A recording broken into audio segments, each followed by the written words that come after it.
દર્શક મિત્રો જી9 ગુજરાતી ન્યૂઝમાં આપનું સ્વાગત છે। સુરતના અટવા વિસ્તારમાં હત્યાનો બનાવ સામે આવ્યો। સુરતના અટવા વિસ્તારમાં હત્યાનો બનાવ બન્યો।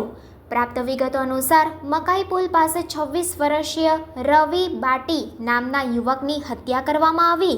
અજાણ્યા ઈસમોએ યુવક પર લાકડાના ફટકા વડે હુમલો કરી હત્યા કરી ઘટનાને અંજામ આપી ઘટના સ્થળેથી હત્યારાઓ ફરાર થઈ ગયા। અટવા પોલીસ ઘટના સ્થળે પહોંચી આવી યુવકના મૃતદેહને પોસ્ટમોર્ટમ અર્થે ખસેડી આગળની કાયદેસરની કાર્યવાહી હાથ ધરી।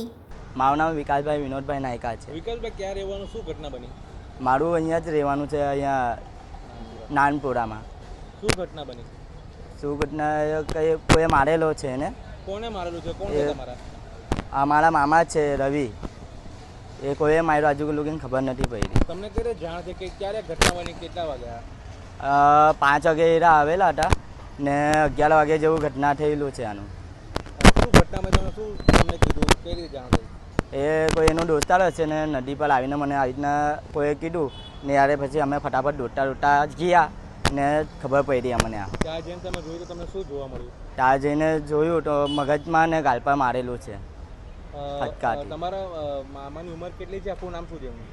30 ઉંમર છે, એનું નામ રવિ નામ છે। લગ્ન થઈ ગયા છે? બાળ બચ્ચા? હા છે, એના લગ્ન થઈ ગયા, 3 પોયરા છે એના। કંઈ કામકાજ કરતા હતા? એ ઉદ્ધર કામ કરતા હતા।